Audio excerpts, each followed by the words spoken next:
Hey guys, I'm actually making a video this week. Yay. Today we're talking about physical / medical transitioning. So, I guess I'll start out by talking about it in general. Like others, like everybody else has mentioned, there's a lot of stigma against non-binary people in particular transitioning medically.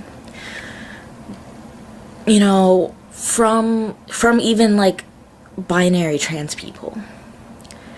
Which sucks because, like, if anybody should know how awful it is to have dysphoria and not be able to treat it with medical or physical transition, it should be other trans people. But apparently not. Apparently, because we're non-binary, well, first of all, people like assume that non-binary people don't have dysphoria. I don't know where that idea came from. Actually, I do know where that idea came from. I'm pretty sure it's because non-binary people are seen as less trans or like half trans or not trans at all, like an own category. And there are some people, non-binary people, who say, oh, I don't identify as trans, and that's totally okay. But in my experience, most non-binary people identify as trans because, you know, all non-binary people fit under the definition of transgender. So, unfortunately, these attitudes lead to obstacles when it comes to non-binary people getting access or like the money for physical or medical transition. Unfortunately, in most countries, you need some sort of psychological evaluation before you can get any hormones or surgery or anything else, I guess, that doesn't fit under those categories. And usually you have to jump through a lot of hoops, and even then you may be rejected for stupid reasons. Like the psychologist you see might decide that because of your gender presentation, or because of something you said, or because of the how much you want to medically transition, in terms of like which surgeries you want or which hormones you want, they might decide you're not trans enough, and deny you treatment. Yeah. So, that's obviously bogus. And non-binary people should have access to the same medical care as trans people, binary trans people. And trans people in general should have access to the same medical care that cis people have. Now, cis people don't generally need to have any sort of physical medical measures in order to alleviate gender dysphoria. Although I'm sure there are situations where that does happen. Just look at it this way. For trans people with dysphoria who want to medically transition, medical transition is a necessary step. It's medically necessary the same way if you had a broken arm, a cast would be medically necessary. Like, it can save people's lives. Some people's dysphoria is so bad that it makes them suicidal, and the only way to alleviate that dysphoria is to allow them to medically and socially, but medically transition. In this way, it is a necessary care for our health.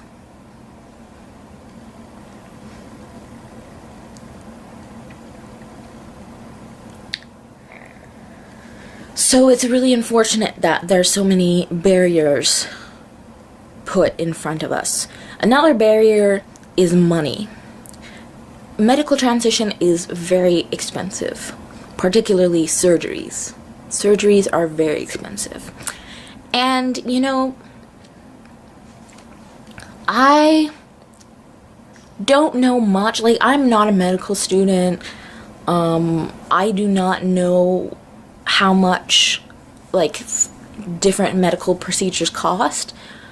But from what I know, like, take for example top surgery.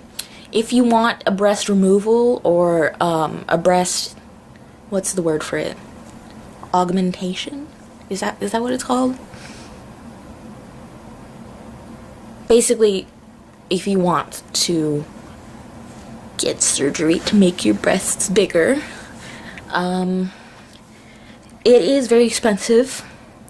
I think it's more expensive to get breasts than to get them removed, which I'm not even going to guess why. It might be because it's actually more expensive. It might be because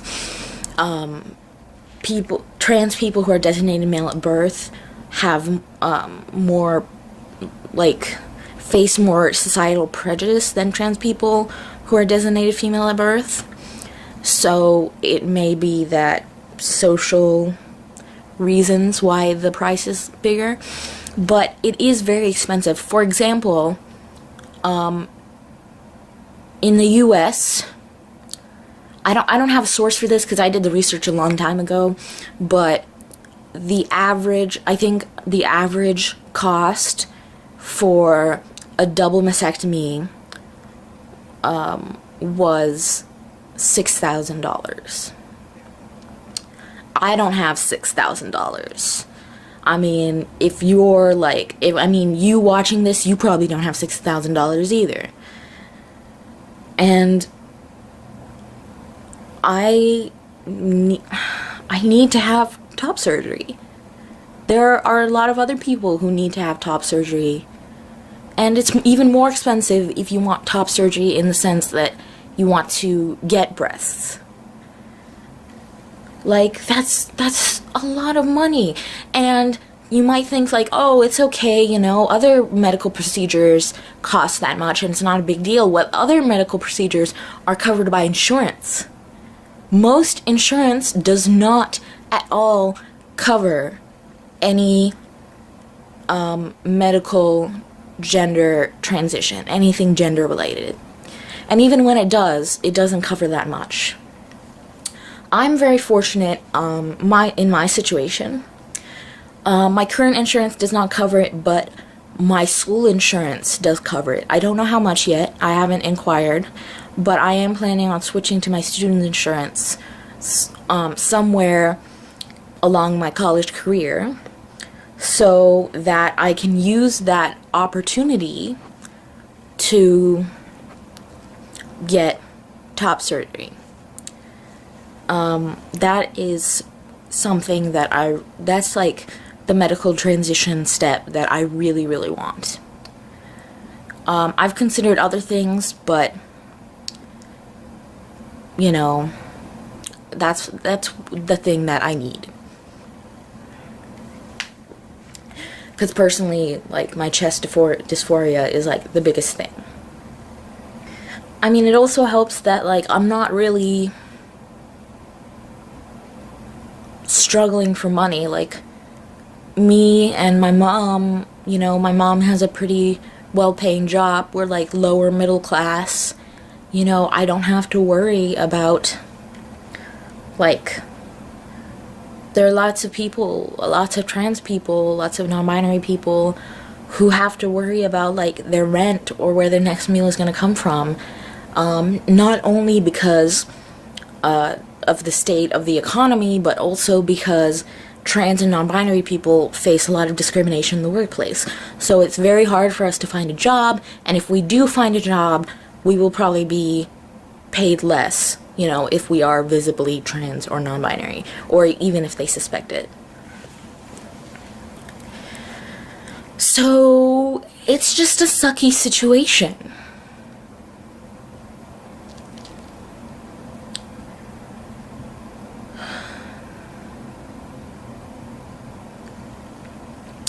As for my personal situation, some other things I've considered is like going on testosterone. I've also considered a hysterectomy. As for testosterone, there's some things that give me dysphoria, like my voice. Sometimes like just the general like fat distribution, like how curvy I am. Like testosterone would help with that. My voice.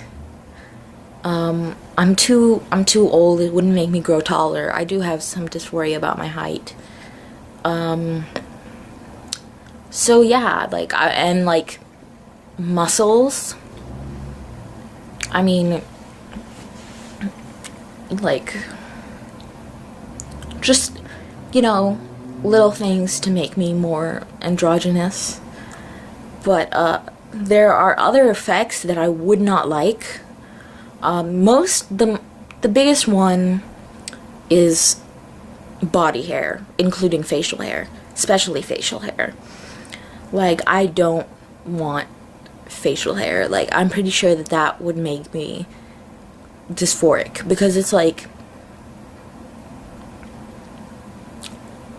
it's just such a strong, it's just so strongly gendered as male that it would just sort of tip me over in the other direction. Like right now, I am always misgendered as female. Like, all the time. Because of my face, my body, my breasts, my voice. Like, no one ever, like, looks at me and thinks, like, no one, you know, with a very closed mindset who thinks that, you know, gender and sex are the same thing. So most people, none of them like look at me and think, is that a boy or a girl? You know, I'm always read as a girl. But I feel like if I took testosterone and I had facial hair, and I would have facial hair because I already have a little facial hair already, and so I'm pretty sure that I would definitely have an impressive beard. And you know, sometimes I'm like, yeah, facial hair would be great, but like, it's just because of the way society genders it. Like, I can't do that. So, because of those reasons, basically because I feel like if I went on testosterone long enough for it to have a significant effect on my appearance, I would be misgendered as a guy instead. And like that plus top surgery would make me misgendered as a guy instead. And I don't want that. Like, that's not gonna make it any better. Like, my dysphoria will still be the same because I'm not a guy, just like I'm not a girl. And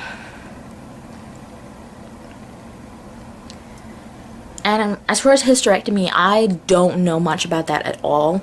I would love not to have periods.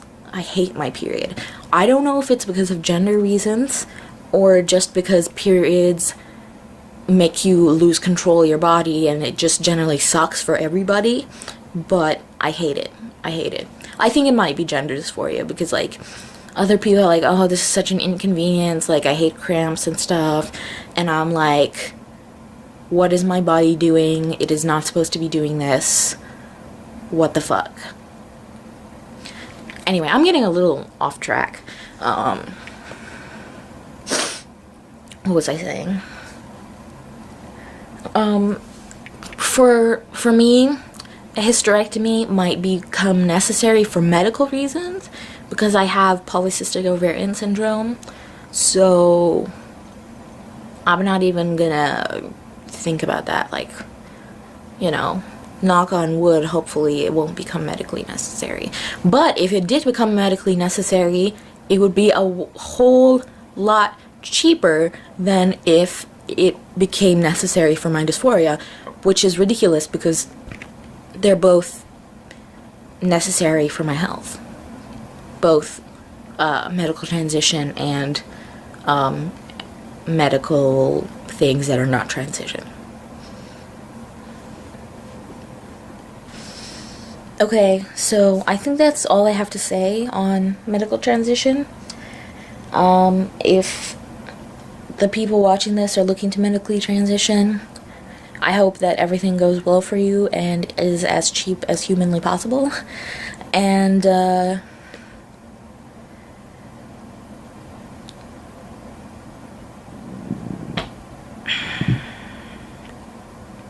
I'll put some links down below on information if you want to research more about medical transition. I will put some links below in the description box to like jumpstart your research. And yeah,